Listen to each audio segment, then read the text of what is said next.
Hello mga kapanti! So for today's video nga, ay pumunta kami ni Ai sa SM Legazpi. Ilang araw na nga rin kasi sumasakit yung ulo ko at yung mga mata ko nga ay mahapdi.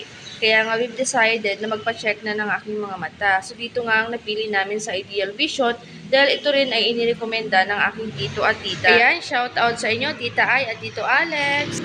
Pangalawang balik ko na nga pala dito. Yung unang pagpunta ko kasi dito ay kailangan daw muna kumpleto yung tulog ko kasi baka daw antok lang daw ako. Kaya sumasakit yung ulo at mata ko at kaya rin daw siguro affected yung vision ko. Kaya nga sabi ni Doc Pau ay bumalik daw ako ng Monday. Siguraduhin ko daw na makapag 8 hours na tulog ako bago daw ako ayaw ko nga talagang kumuha ng salamin kasi nga sabi ko sayang yung pera pero nga pinipilit na ako ng asawa ko. Ilang araw na nga rin kasi ako hindi nakakapagtrabaho dahil panay sakit ng ulo ko at panay inom ko ng gamot. So, pangalawang check-up ko na nga ito. Sabi kasi nito, kailangan i-check ulit para malaman kung talagang meron ngang grado na yung mga mata ko.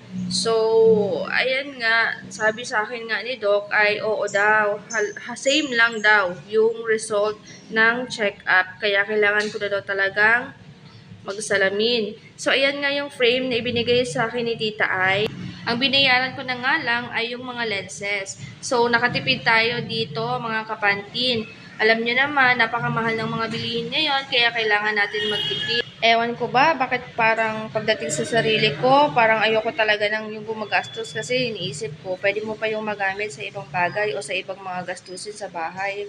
Alam mo naman, marami tayong bayarin at meron din kasi ako pinag-iipunan na kailangan kong bayaran. Sa mga oras nga na ito mga kapantin ay hinihintay ko na lang yung resibo kasi ang sabi sa akin ni Doc Pau ay makukuha ko daw yung aking eyeglasses sa Wednesday. So, babalik pa nga ako ng Wednesday para nga makuha ko yung eyeglasses ko. Paglabas nga namin ay sabi ko kay Ay, kumain nga muna kami. So, sabi nga ni Ay, gusto niya daw ng halo-halo. Kaya sabi ko naman, dun lang kami sa Mang Inasal Dumiretso. At dahil nga birthday ko ngayon, meron ako dyan sinasabi kay Ay, kaya hulaan niyo na lang. Hindi na nga kasi kami nakapag-celebrate sa bahay. Hindi din nga namin kasama yung dalawang bata kasi nga diretso na kami pagkagaling dyan, dun sa kapatid ko, nandun pa kasi sila sa Esteves Hospital, pero palabas din sila kinaumagahan. So, ayan na nga mga kapanti, naglalakad-lakad na kami papunta ng Mang Inasal para nga kumain. So, ayan na nga mga kapanti, nakapag-order na nga si Ay.